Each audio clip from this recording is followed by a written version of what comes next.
أعوذ بالله من الشيطان الرجيم.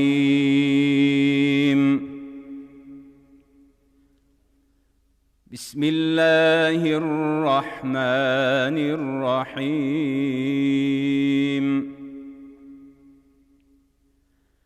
يسألونك عن الأنفال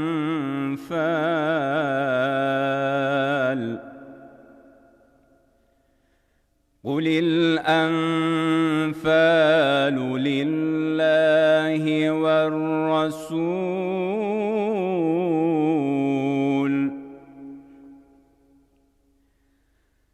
فاتقوا الله وأصلحوا ذات بينكم وأطيعوا الله ورسوله إن كنتم مؤمنين.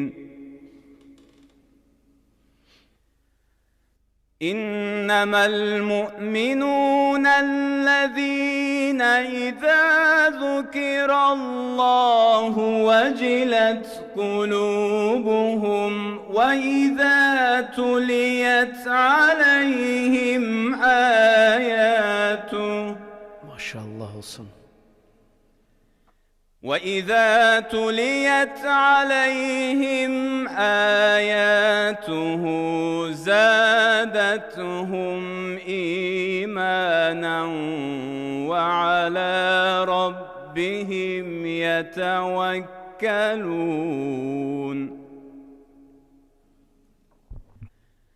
الذين يقيمون الصلاة ومما رزقناهم ينفقون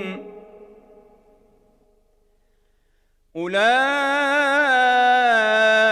هم المؤمنون حقا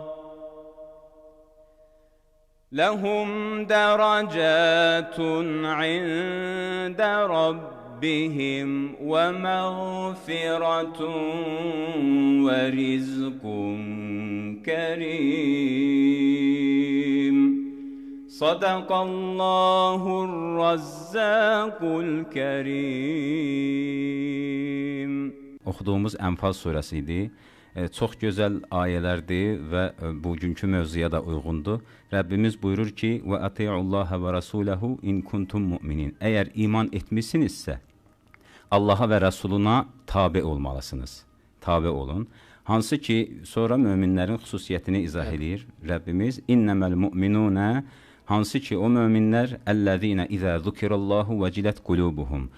Allahın adı zikr olunduğu zaman qəlbləri titrəyər. Necə ki, biz uzun müddət görmədiyimiz birini, sevdiyimiz birini görəndə qəlbimiz coşa gəlir.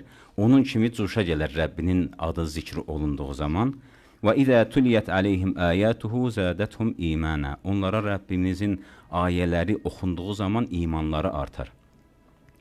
Və alə rabbihim yetevekkelun. Təbii ki, Rəblərinə də təvəkkül eləyərlər. Hansı ki, o möminlər əlləzinə yuqimunəs-salat, namazlarını qılarlar. Və mimmə razaqnahum yunfiqun. Rəbbinin ona verdiyi ruzidən də infaq edərlər. Başqalarına da paylayarlar, ehsan edərlər. Ulaika humul mu'minun haqqa. Onlar həqiqi iman eləyənlərdir. Bu sayıqlananlara tabe olan insanlar. Ləhum dərəcatun ində rabbihim.